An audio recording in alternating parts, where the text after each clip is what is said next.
Hello, everybody, and welcome to Where is the Line, where we explore the gray areas of life. My name is Jane, and I am with my co-host, Sabrina. Sabrina, how are you doing? Hey Jane, I'm doing really well. I am going through some logistical challenges. I may not have shared this on the podcast yet, but I will be moving to San Francisco for my job, and it is exciting, but it's bittersweet. So I'm dealing with saying goodbye to Minneapolis in a month, and also trying to embrace this new adventure.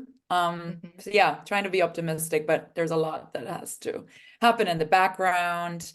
But yeah, hopefully maybe you can come visit me there. Yeah, Um, I feel like, I mean, listen, it is what it is. You do have to go through the administrative work of moving, and it sucks, but I do feel like it's very exciting. It's like a new chapter in your life. And mm, there's a chance that by the time we post this, you're already in San Francisco. So I'm sure you've already like laid down your that is new true. roots in a new city. So I'm very Hmm. excited for you.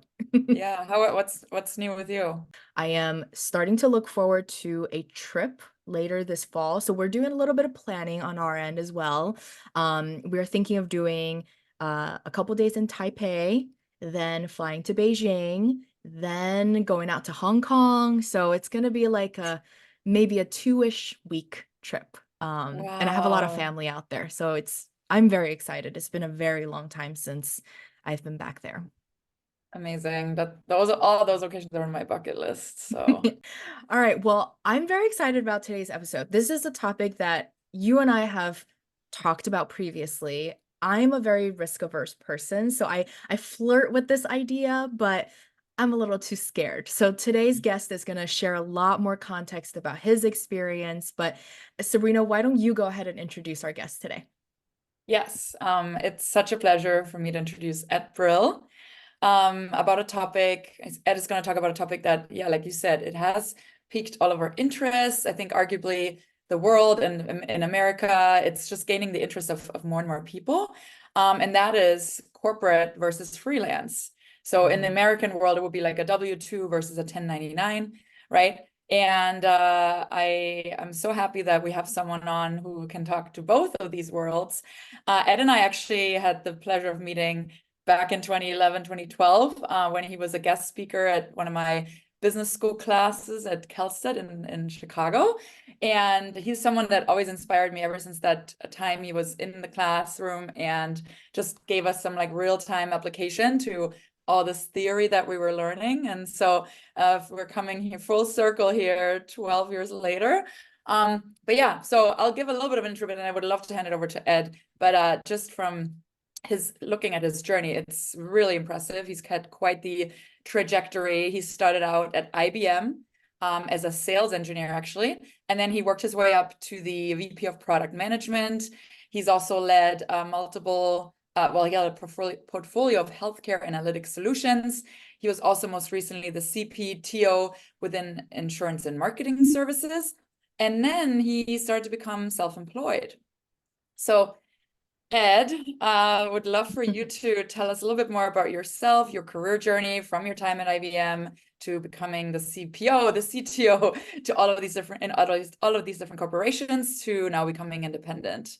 Yeah, thank you, Sabrina and Jane. And yeah, the guest lecture phase of my career was a really good one. It was part of the, sort of IBM phase of the journey, and it was a really good opportunity to get embedded in the Chicago, community. And I still am in touch with a bunch of people from classes that I spoke at 10 or 15 years ago. So I studied marketing and entrepreneurship for a hot minute when I was graduating college. I actually thought I was going to go into retail. And then I spent a summer working for the university in their computing services organization and learned about the internet. And the internet was just emerging at the time. But it was enough to sort of say, maybe this is a thing. And so actually I had a couple of hands-on technical jobs, and the second of those, I started working with some software, and the vendor came on site one day and was like, we actually could use somebody like you on the vendor side of the equation. We need people who believe in this stuff and can sell it. And so I joined Lotus in 1994 at a time when most people knew Lotus for 123, which is a spreadsheet that competed with Excel. I'm sorry, I have to give the history lesson, but IBM acquired Lotus in 1995, and then I ended up staying. And over the course of my time there, I held 14 different jobs. I was there for 24 years total.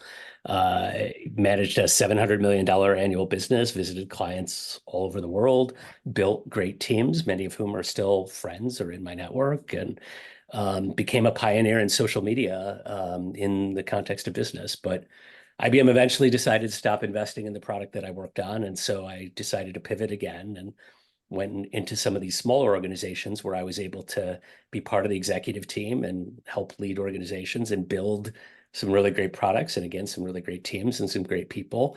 But I found that in each of those smaller settings that once I sort of worked on the initial set of challenges and solved them, that then it felt like the sands shifted or there was some different set of expectations that just didn't work for me, maybe didn't work for my employers.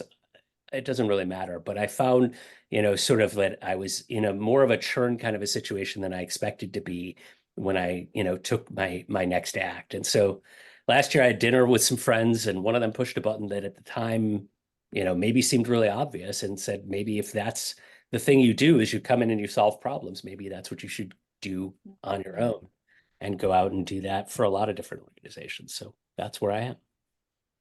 Wow, incredible. So it sounds like it may have been like a build-up, but then it was this dinner that you had where some of the friends maybe give you that additional push that made you very cool. Well, you're clearly not alone. I just to plug a quick stat here too. The number of freelancers in the US has been steadily increasing. So we recently had about 74 million freelancers in the US in 2023, and they're projected to make up more than 50% of the US workforce by 2027, which is quite substantial if we think about it, right? So it's definitely a growing economy. Now that you've been, I know it's been a year, right? But like, what were some of the key differences that you were noticing after transitioning from like a steady W-2 employee to now becoming a freelancer, and any sort of misconceptions that you might have had that you'd like people to know about? Yeah, I mean, the biggest transition is you rely entirely on yourself for motivation. There's no team of people, there's no calendar, there's no corporate something that gets you up in the morning. It's all on you to make it happen. And that means you're not just doing whatever it is you want to do, but you're also your own salesperson. Whether you want to be or not, right? Like you have to be, a self-promoter, and you have to hustle to find the work. But that has upside to it as well. I've found that the networking comes pretty easy, even for somebody like me who presents as an extrovert, but I am not. I am deep down a real introvert, and talking to people I've never talked to before is challenging, but I've found tools that help with that. And almost everybody I've been introduced to will take a call and brainstorm. Are there dead ends and ghosting? Yeah, sure, of course. But I've experienced genuine kindness and giving kind of over and over. So misconceptions, I think, misconception is that it's like, a completely different world. It's not. You're still doing work. But it is absolutely a world where the biggest difference is who's driving the train, and it's 100% yourself. That's so interesting. And I think it goes back to that self-motivation that you kind of started this conversation with, because everything is reliant upon you. And even that requirement is not for everyone, right? Like some people may not have that motivation to do all the work that comes with going through this. Before we break it down, I also just have to make a connection here. This is a really funny connection, but I used to work at IBM myself. I started my career after college at IBM, and back then we used Lotus Notes. So you mentioned Lotus, and I was like, oh, his work impacted my like first corporate experience when I started at IBM. Anyways, Me. I I would love to deep dive a little bit because you touched on some of the key themes, but let's go a little bit deeper. Yep. Let's maybe start with some of the biggest advantages or like the pros of becoming a freelancer. Like tell us a little bit more about what maybe for you works better as a freelancer versus a more traditional corporate job. Yeah, I think the the biggest advantage as a freelancer for me, at least, has been the spectrum of opportunity that's sitting before you. As I started to talk to people, I was surprisingly introduced to a bunch of new business models, new networks, new tools. Every day was a learning opportunity. And there was a day, I don't know, about 4 weeks after I publicly announced that I was doing this, that a light bulb went off. And that light bulb was about giving myself permission. And I'll probably talk about permission a lot today, but it was permission to explore any idea that came at me. I had preconceived thoughts about how I was going to do this, but all of a sudden, these things were coming at me that I had never really had any visibility to because I had been a W-2 employee working for a company for, 30 plus years. So all of a sudden, I had seeds that were being planted, and I had to give myself permission to say, maybe that's worth looking at. And I didn't want, this was super important to me. I didn't want to look back at this moment 5 or 10 years down the road and go, gosh, I wish I had given myself a chance to think about whether maybe this other thing would, have been a better part of my portfolio right now. And I had to really, sort of constrain that. So as much as I gave myself permission, at some point I said, how many different threads of activity can my ADHD brain handle at any given time? Who did I want to work with, or could I fly solo from down here in the basement? Did I want all my work to even be in technology? I'd been in technology for my entire career, but was it time to consider turning some of my side hustles into mainstream income? Was it too late to be a TikTok influencer? Right? Like I really went through it all, and I still am going through it all, and we'll talk about that, I'm sure, some more. So, you could put sort of three catchphrases from, the quotes of the world together here. The world's your oyster, fine. So think about, anything and everything you ever wanted to consider. You write that on a column of, here's your ideas. And that's very freeing, very permissive compared to being in a traditional corporate role. And then I added to that, everything happens for a reason and carpe diem. And I put all that together and said, all right, no, I have my second book done. No, but I haven't written that yet either. But maybe that's another thing that I should do, right? So the biggest advantages are clearly this, spectrum of opportunity that you can go pursue that, in a corporate world, yes, you can change jobs within a company. Yes, you can change, careers in a corporate world. And you had a guest a couple of episodes earlier who talked about changing from athlete to, going corporate. And I mean, I thought her message was really important, right? You can always change again. And maybe somebody will bring me a W-2 job again that I would love to do. I have no idea, right? But at least I'm giving myself this opportunity now to go pursue some things I've never done before. And it's really given me some great opportunities I would not have seen. That's so interesting because it sounds like you've gotten that permission from yourself, but then also you are now experiencing this freedom that many of us don't necessarily have, right? Like you now can go explore anything and everything. Like to your point, the world is your oyster. You can quite literally go pursue anything if you're passionate about it and see if it works. And help us understand, what about like the negatives that you're experiencing, and even to the point about permission and the freedom to now go explore everything? Like obviously you have to still deliver work and sell yourself, right? You mentioned how do you like balance that? Let's maybe start with the cons first. Yeah, I mean, I think the biggest challenge has been, the ability to drive outcomes, right? Like I no longer am the person making the decision and making things therefore happen, right? I am a outsider looking in a lot of these cases, even if I'm on contract, right? Like it's going to be a little different. And I can make all the great recommendations and have all the great ideas and, say here's what should happen. But at the end of the day, nobody's accountable to me, right? I'm accountable to me.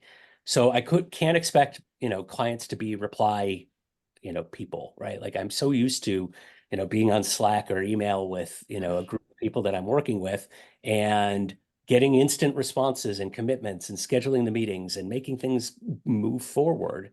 And now I'm just one of many priorities that, somebody that I'm working with has, and probably not their top priority anymore. So that is really one that I'm still admittedly getting used to. I'm used to just saying yes, at least when things are possible, and I don't have as much of an ability to catalyze that, as I was as a corporate leader. You can be persuasive and data driven and show potential clients what success looks like, but I'm not their boss. I'm not in the same organization. I'm not in the same culture. And we're not working in the same, political or policy environment. So, Mm, one of the real cons is you have to be prepared not just to sell yourself, but to keep selling yourself to the value of why somebody would want you to renew a contract or give you a positive reference for the next one, or mm, even in the case of side hustles, maybe they're sites that post freelancers like Upwork, and you need a 5-star review, right, to get the next client. Those are all things I can't command, I can't expect, and that change in mindset to being more of a need, a take than a give, is a huge adjustment for me. I think sometimes you're also in a position where you're having to, sort of quote unquote give it away, right? You have to, mm. like, show people what your value is before they're willing to pay you for it. Yeah. And that's a very different thing than being hired and having a job, and they're paying you for your expertise, right? So it's a very different um process. Yeah, I think, and it also probably requires an incredible amount of discipline, right? Like you talked about, sure, maybe that first time of exploration is more like discovery and where are my interests and all that. But then, okay, how do I really put my pen to paper now and really go after where my interests lie, but also my skill set, right? And where do I find that sweet spot? And really what you were saying is, it just reminded me also when I was just unemployed, not for my own will, right? Right. But I spent 5 months just actually exploring, and it was so beautiful to, take UX research courses or Mhm. do like work on my editing skills for the podcast. And to your point, like what you said really resonated with me. It was like a forced time off, but it was so incredibly powerful and meaningful for me, because I would have otherwise just been heads down in my corporate job and never even looked up. Sometimes Sabrina, to your point, we're often so caught up in the job that we are in that more corporate, like kind of stable, every day is the same kind of experience, that we don't like look back or step out of that environment to think about, I actually have this other passion, or I have this other interest, or this other skill set that I can flex and make that into my career. A lot of times we're only thinking like vertically, okay, I need to get promoted. I need to get like doing the same Mhm. thing. But I think, Ed, like to your point, this actually created an opportunity for you to explore and develop a lot of other skills that maybe you wouldn't be able to if you're just so focused on like a more traditional corporate role. But yeah, that's just my reflection as you guys were talking. Yeah, no, I got really excited about that, and that is the beauty, and that are some of the pros, right? What then on the other hand, those would scare me, Ed, and would love your perspective here financially, right? Like, of Mhm. course, there has to be you have to be in a certain place to be able to afford just, going off of that stable salary, Right. and just taking that time, right, to figure out what's next. So can you dive a little bit deeper for our audience around the financial implications? What are some of the, are there any tax benefits that comes with going on 1099? I'm actually, yeah, I'm pretty naive to this. So whatever you could share there around just financially, that would be really helpful. This is a where is the line question, right? Like this is perfect for your podcast, because as I've listened to the other episodes, this is one of those things you have to really answer for yourself before you make a decision, right? And again, I've for 3+ decades, I have had steady, income, predictable, all of that. And it's led to very good things. And all of a sudden, I'm at a place where I can't verify income, right? And does it matter? I have a mortgage and whatever. No, but my oldest daughter just graduated college and wanted to move. And am I going to be able to co-sign in an apartment when I have no provable income right now, right? Like, I don't know. So there are a lot of things that it's not even just about thinking about yourself, but about your entire situation, right? So this is, I think this is probably one of those things that, sort of prompts the topic overall. And building a business, right, which you're doing if you go freelance means no income for a while. Even if you land a contract tomorrow, you're not likely to get paid up front, right? And, so the flow is different. It's not constant. It's jumps, fits and starts. Um, and you have to level that out for yourself. You have to budget accordingly. You have to understand where things are going to come from. There's a lot of startup costs, computers, software subscriptions, LLC incorporation, and for many people, consideration for big things like how to obtain healthcare. So I spent a few months just trying to figure all of this out. And I had some, really good mentors who had already done, made this jump and could tell me kind of things to think about. But I didn't make a dollar for almost 5 months. From the day that I left my last job to the first contract that I got paid on. And, so okay, a freelancer typically gets to bill at rates that compensate for that, but the cash flow is completely non-linear. And you're basically, have to invest up front to pay yourself against your future potential. So if you aren't in a position to do any of that, then, freelancing is probably not going to work, right?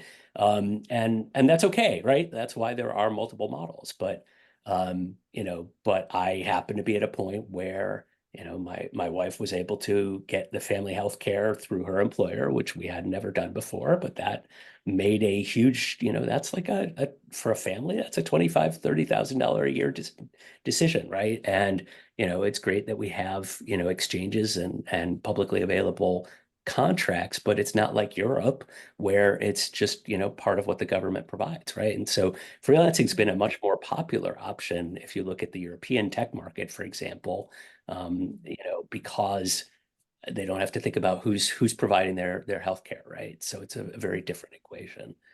From a tax perspective, you mentioned that you could set up an LLC in various structures, including some where your net income is likely to be kind of higher per dollar than in a W-2 situation because you're able to deduct more things. Like if you bought a home computer while you're working for a company, you're not really going to likely be able to pass that home computer as a business expense.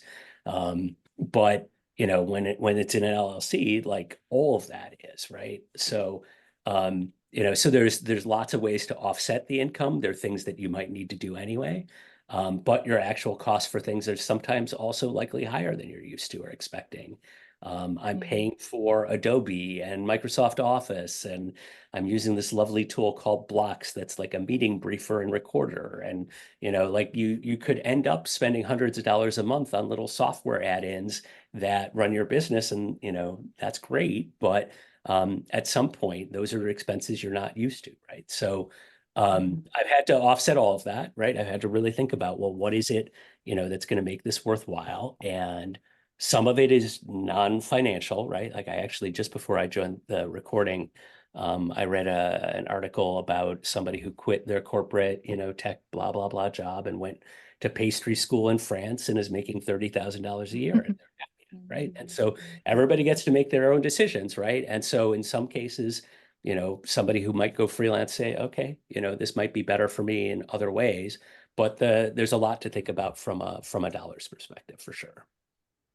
Yeah, and I really appreciate you laying out. It sounds like you were really thoughtful and intentional about it, right? Which is very important. So for our listeners, I'm a big fan of spreadsheets and budgeting. So if you have like you have like a certain income that's going away, right? Just mapping out sort of your runway, and can you be okay with having no income for 5 months, right? But what does that mean? What are your expenses? And getting really granular, just so you can project out. I think that's super important. Even from my observation, like preparing for this, I was thinking, okay, who around me is most of my friends admittedly are in more of a traditional corporate W-2 types of roles. But I am starting to notice there's a lot of like contractors, for example, at the company that I work at. And when I talk to them about like, how do you feel about this versus like, would you want a full-time role at the company? And I think from their perspective, they take for granted, or we take for granted the access to the tools and systems that your company already pays for the subscription. Like you mentioned, right? Like you're paying a lot of these random monthly fees to be able to operate your business.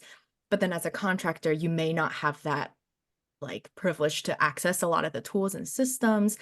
But on the other hand, like I think they are paying, or they might be paid slightly better, but then no health insurance. So a lot of them tend to be a little younger, and they worry a little less about having a family to worry about, or it's just themselves. And so there's just, yeah, a lot of what you're sharing is really resonating with what I've been observing as well. And all the considerations that like some of my friends who are in more contracting roles have considered. Um, can you help us understand work-life balance? Because I think for like all of us, this is such a hot topic and it is so important. Do you feel like now shifting into more of a freelancing role, are you finding yourself working more, working maybe at the mercy of like your clients' working hours? Or do you feel like you have more control over your personal time and you choose when you want to work? Um, yeah, help shed some light there. Yeah, I think it's going to depend on the kinds of freelance work that I ultimately end up, majoring in, right? There's some of it that I can be in a lot of control, and some of it that I'm definitely responsive to others, right? So we'll see, and we can, sort of play that out in our heads a little bit. In my last corporate job, I was commuting, by car 30 miles each way every day. And I was expected to be in the office, right? So my health definitely suffered for that. Um, but as an independent, I can work, I can do things when my brain is, ready and engaged and productive. And sometimes that's after dinner until 10 or 11 at night. And, you know, I I'm really good at working that way. I did that a lot when I worked at IBM, and I, was in a global job and had to do calls with Asia, that were late at night. But it does mean today that I can get a bike ride in for a few hours during the day, and I don't have any guilt anymore about it. There's no Mhm. there's no people back at the office waiting on me for something. Am I obviously reachable if I'm out doing that? Of course. But there's not this perception that I'm on the clock, because I'm not. I'm only on my own clock. And what I'm committing to in some, contract environment is really around deliverables and outcomes more than around time. There are some things that I've thought about doing that are more time-based, and maybe that would change my perception on this topic. But right now I'm thinking, it's about boundaries and routine, right? So if I say, all right, I'm going to do this, set of activities every day, and I just need to parse that out on my calendar, then that's all right. In the first few weeks of this, though, admittedly, I was totally overwhelmed and I felt like I wasn't getting anything done. And actually, my therapist and I worked through a daily checklist, and we said, all right, let's try to, have exercise done and be at your desk by 10 a.m.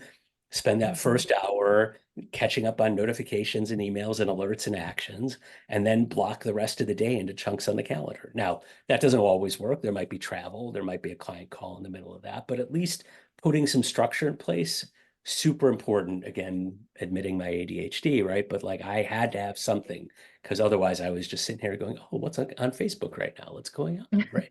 And Mm. I've actually put time limits on a bunch of the apps on my phone. Mm. Because I was finding it, way too easy to say, okay, well, it's 20 minutes to that next call. Why don't I play a few rounds of Words with Friends, right? Or something like that. That probably, I'll admit one thing in this work-life balance. Both I and one of my children have had some kind of health and environmental challenges in the last few months. I'm honestly not sure how I would have managed all of that if I had been on the clock 8 to 5, in the commute to the Mm. office that I was doing last year. It's taken a lot of time to chase down appointments and travel back and forth to my daughter who's out in New York and see specialists and whatever. And, I kind of feel like this is thankfully where I'm at right now. I would have been having to juggle a lot in a traditional work environment. Am I available to the clients and the people that I'm working with? Absolutely. Am I working, today on building some, PowerPoint slides I'm going to review at a dinner tomorrow night? 100%, right? But having those opportunities to take care of, job one around family, Yeah. I don't know how I would have done it otherwise. First of all, I hope your daughter is okay and doing better. But yeah, that is, I think it's, I can see it as a pro, you having more of that flexibility. But then I also, when you were speaking, I thought, like, for myself, I would struggle so much with the sort of holding myself accountable to certain timelines. Like, and I love how you talked about your therapist and how, yeah, like by 10, you should have this. I think I would need that in order for me to be an independent freelancer, to have still like a somewhat of a plan for the day. And also set boundaries of like, when am I not gonna go on my computer anymore? Like things like that. But yeah, so in terms of, you touched on this earlier, but pivoting a little bit to networking, you said, and again, this is really inspirational. But for myself, I'll relate it to when I was looking for jobs. It was sometimes a little bit daunting for me to reach out to people, because I was like, oh, I'm bothering them. And I'm like, ooh, what does she want? Does she want a job? And so, can you talk a little bit more about how you maintain and how you grew, and just uphold that network, to when you were full-time employed to now you're freelancer, and sort of getting rid of this fear of, oh, what are they gonna say if I reach out to them, and this whole like not being a burden. I think a lot of people think that, and therefore they might not feel as inclined to reach out to others. Yeah, and it goes back to two things. It goes back to just networking in general, but also doing your own sales pitch, right? Your own business development, right? And I definitely feel inhibited about just popping into somebody's inbox out of the blue, because they're gonna smell it a mile away. Oh, he's looking for whether we got something we can, hire him to do or whatever, right? So what I actually have found though is that I'm doing a lot of networking with people I've never met before, introduced by people I do know, right? So are people I would never have otherwise crossed paths with. And those people seem to be generally willing to take a call, because you have somebody vouching for you, right? So neighbors, people I've worked with before, friends have just introduced him. He's been doing some independent work. Maybe you should talk to him. And as a result, I've signed into two of these independent networks. I don't know what the right term is. They're collectives or federations or groups of people that have chosen to work sort of like a company, on more of an opt-in basis. And so, these groups have different skills. It's kind of like putting together a sports team, people with different positions, somebody who's got a sales background, somebody who's got a marketing background, somebody who's a technical person, somebody who's a finance person, trying to put together groups of people that then can go sell together. So you're not having to be just, hi, I'm Ed, and I'm a product guy, right? I'm finding for me that model doesn't work so well. I've done some projects where it's just me, and I have great reviews from them, and I really helped, with one of them setting a business up for their eventual, long-term vision.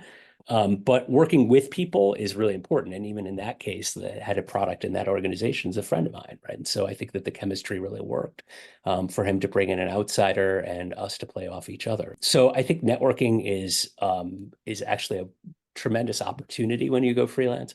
But it is something that even as a, full-time employee, you should always be investing time in.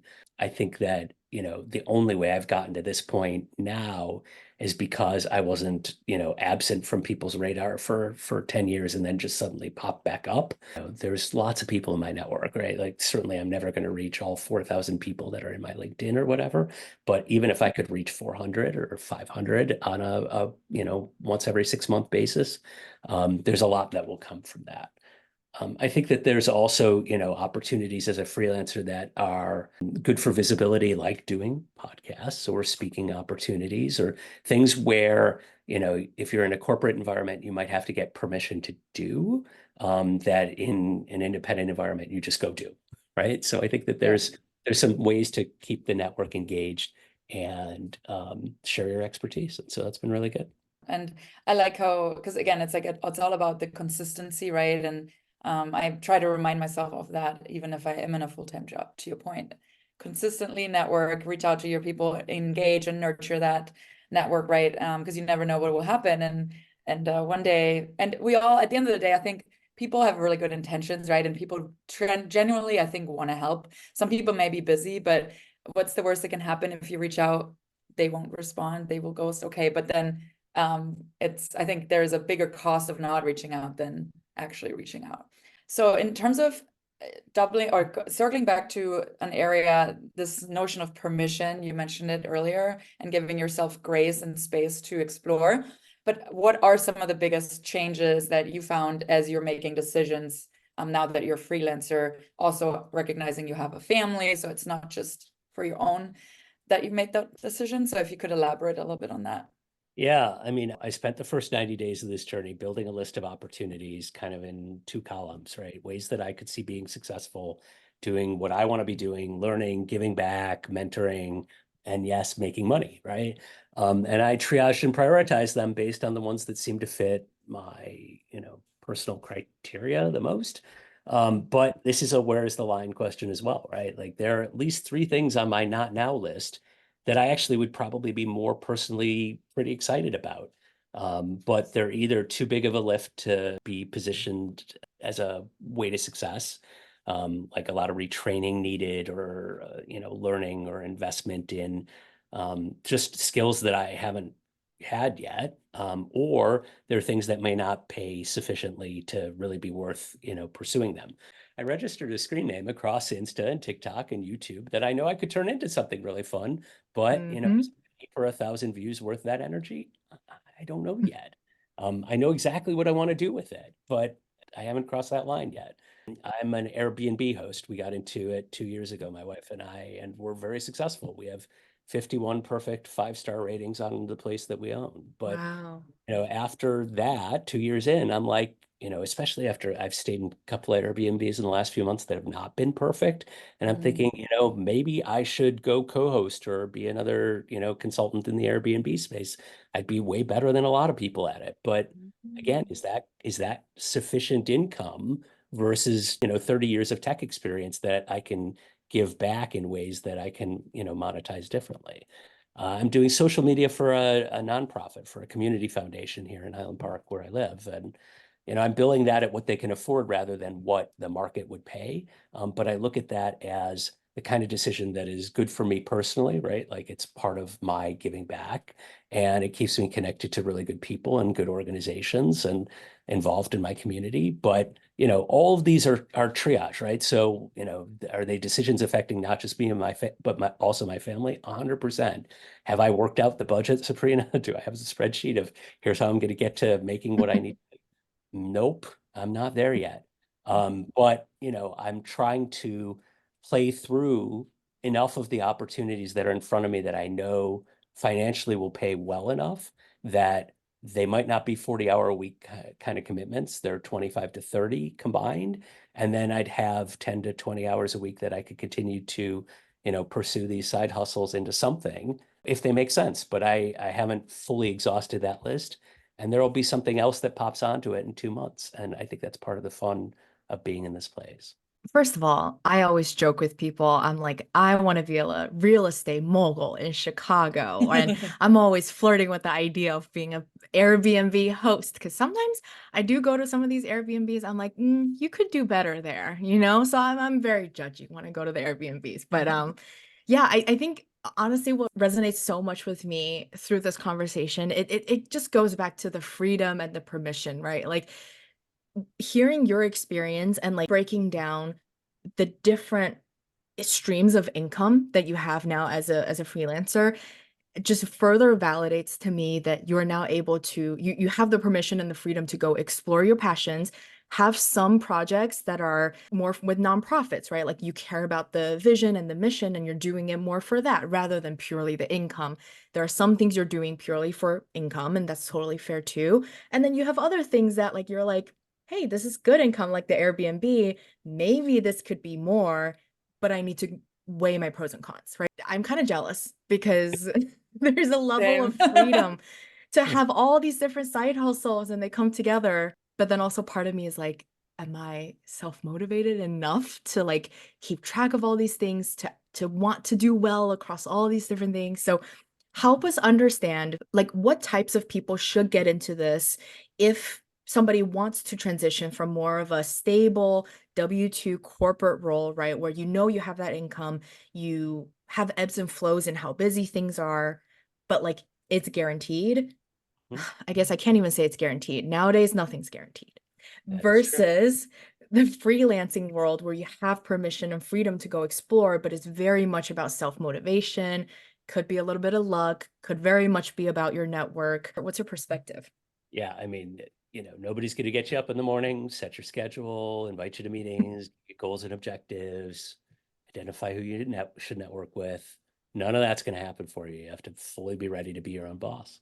And that's very exciting. It's been, a pretty cool year for me, but it's also scary, every day, right? At times, right? I wake up in the middle of the night and I'm like, what's going to happen tomorrow, right? And I'm used to having, I mean, I worked for one company for 24 years. I didn't think very often about stability. That was not a word that was in my vocabulary. Now that company, laid people off all the time, right? But I knew that I was in a pretty secure position no matter what I was doing there, and I didn't have that anxiety.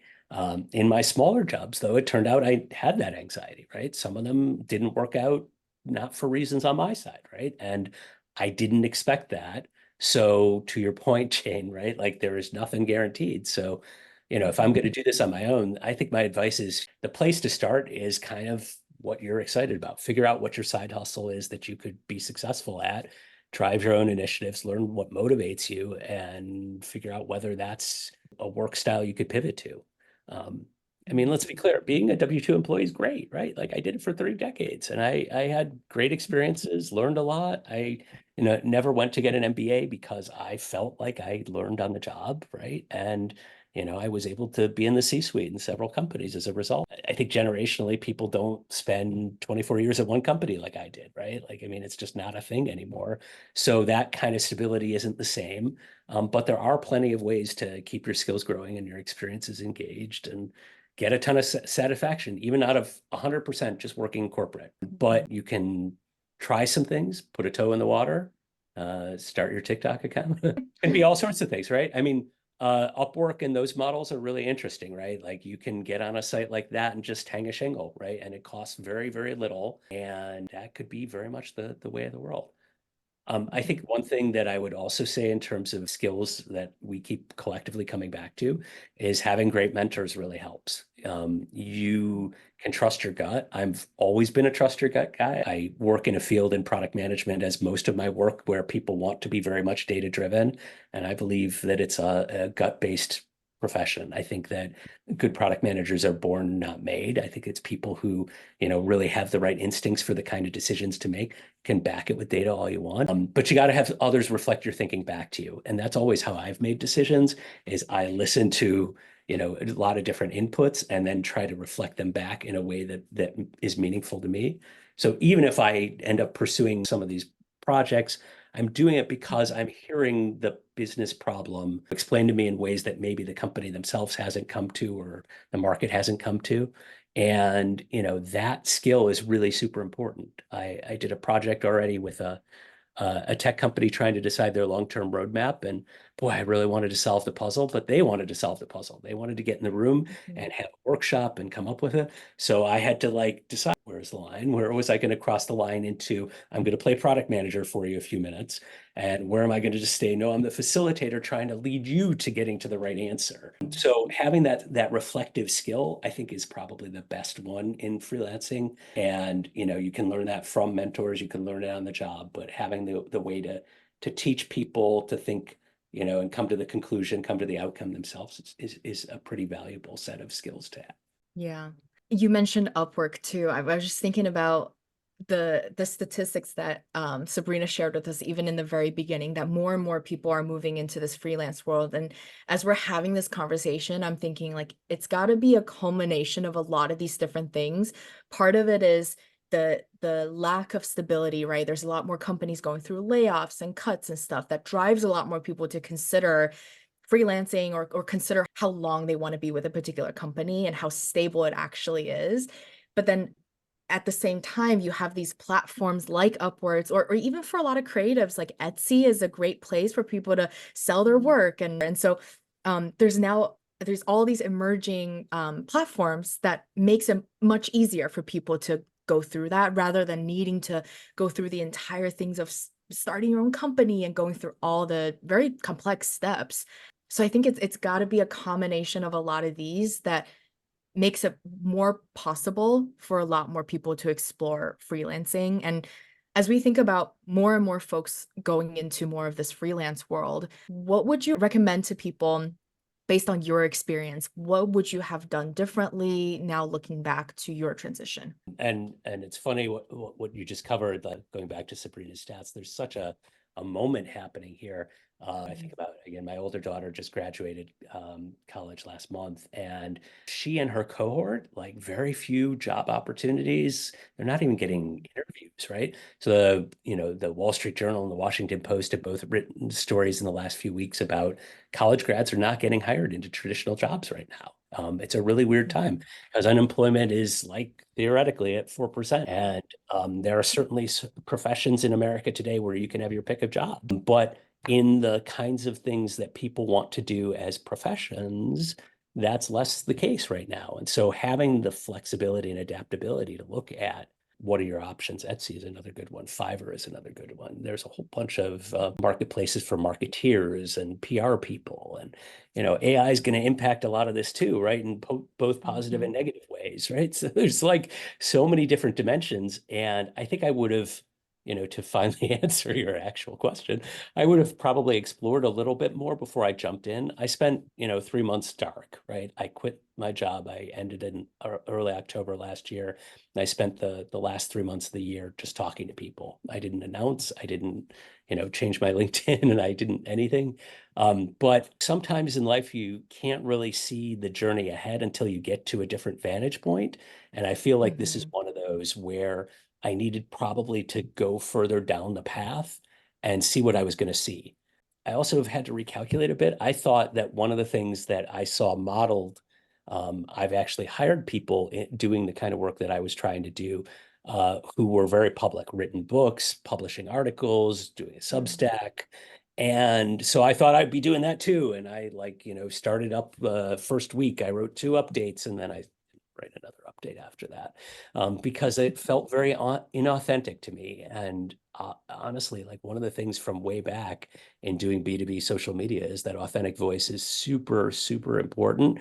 And I didn't want to not be that. I wanted to be, still Ed Brill, because if I was going to work my network, I needed to be the person that they all had worked with at some point or knew at some point, right? So finding a niche is important. Telling everyone it's your niche runs the risk of sounding like everyone else. So I think the thing I would have done differently is really understand what were some of my base paths. I wouldn't necessarily have tried to triage it all out, because new opportunities are going to continue to come at me every day. But at least understanding what did my book of business look like, or what did I think it would look like from day one, as opposed to hanging the shingle and then seeing what happened. Now that may have led to some really interesting kismet moments, but I didn't think I was as prepared as I would have been. I know, yeah, and it just goes to show again, like there is no right or wrong, right? It's about exploring, it's about pivoting, and I still go back to what you said earlier, the whole nothing is, and what also Katie said in the other podcast, like nothing is permanent, right? And you can always pivot again in the realm of feasibility, of course. So we're coming up on the end of our podcast slowly here, Ed. And as you know, we love to talk about identity on where's the line. And just that was also big as I sort of prepared mentally for this episode and this conversation. Jane and I talked about this. I really pride myself at working at a well-renowned company. Like I was very proud to work at some of these big names in tech. And yeah, I'm proud to say that. And so if I imagine leaving, I mean, I was nowhere where you were seniority wise, but leaving that VP title, leaving and leaving other companies like with big names, whether it's IBM or the other ones that maybe a little bit smaller, but like how did you navigate that? Like, what was that like? And how did you, I'm imagining there's got to be some redefining of success happening. Like, what is success for you? And, or how do you find your new identity, I guess?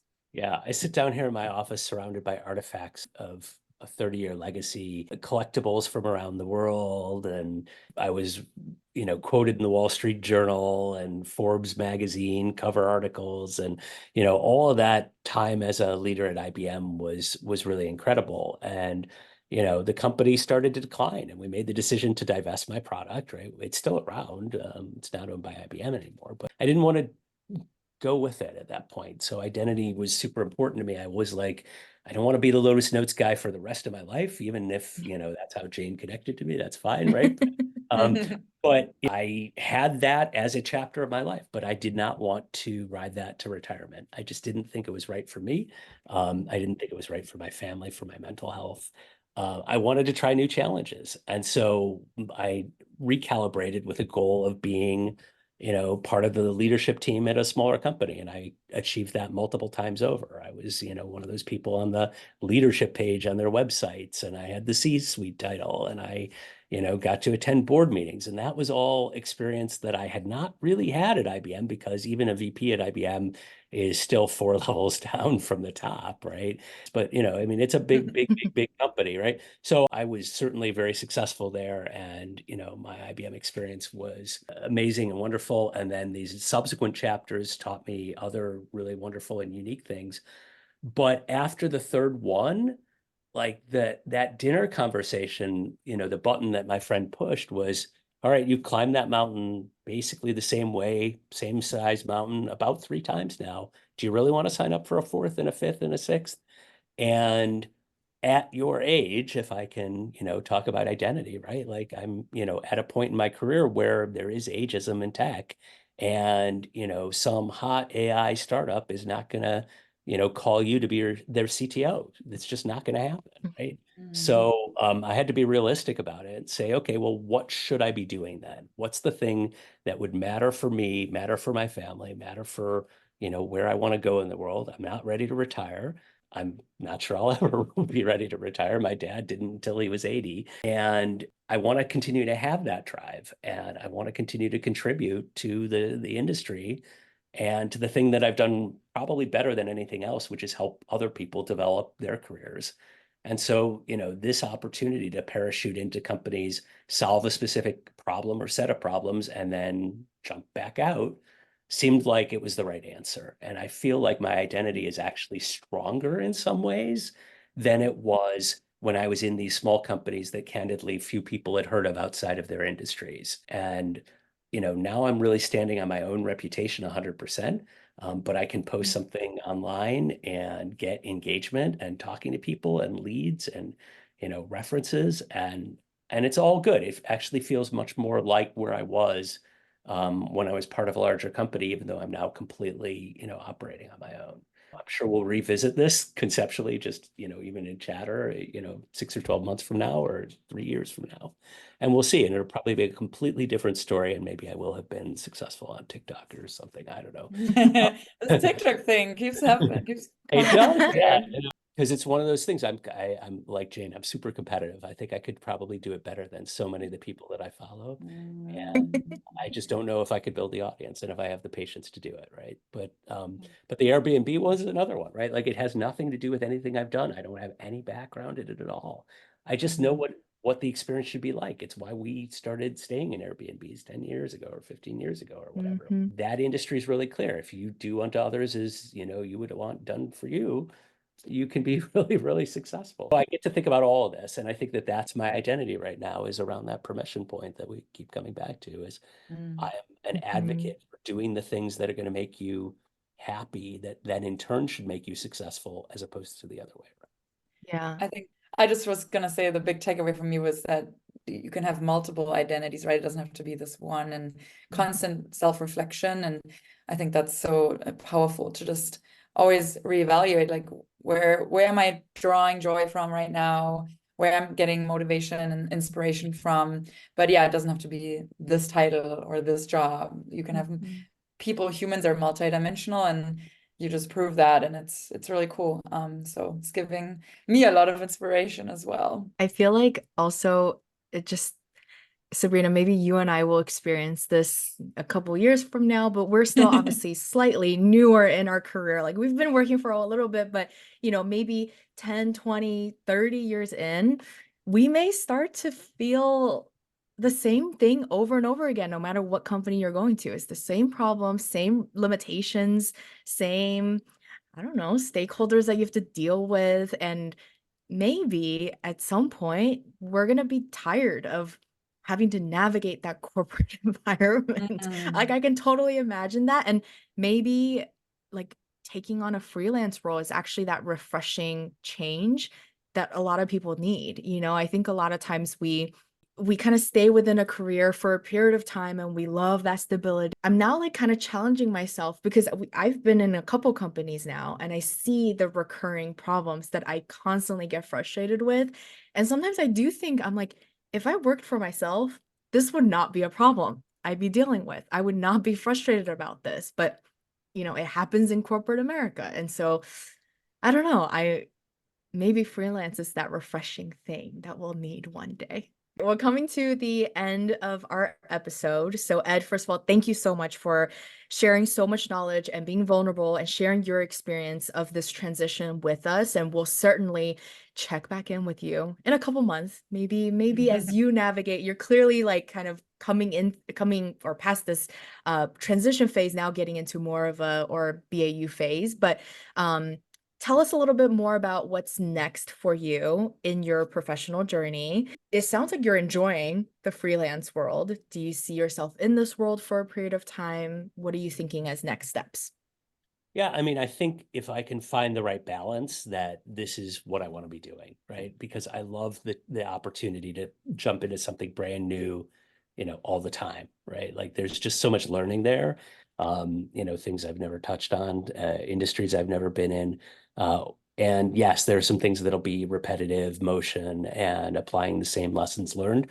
But that's okay, right? If it's done in the context of a new challenge every day. So if somebody dropped a great, permanent C-suite, blah, blah, blah job in my lap tomorrow, would I consider it? Of course, right? I mean, I think you have to always be flexible, but I'm excited about this. I'm just starting up with an organization called Orchid Black that is a bunch of independent people who are mostly pretty senior, but we have some people who are more like, consultants that are on the ground every day. And that organization is at orchid.black. And we're starting some projects, right? And so if that has the structure to be 20 hours a week with this one Orchid Black customer and 10 hours a week with another customer that I'm doing independently or through another collective, part of another one as well, like that could be great for me. And then I could be, back to my side hustles being side hustles, right? And that's okay too. So we'll see. I have a lot of projects out there. None are landed enough to talk about them yet. But there's good stuff happening and we'll see where it goes. Amazing.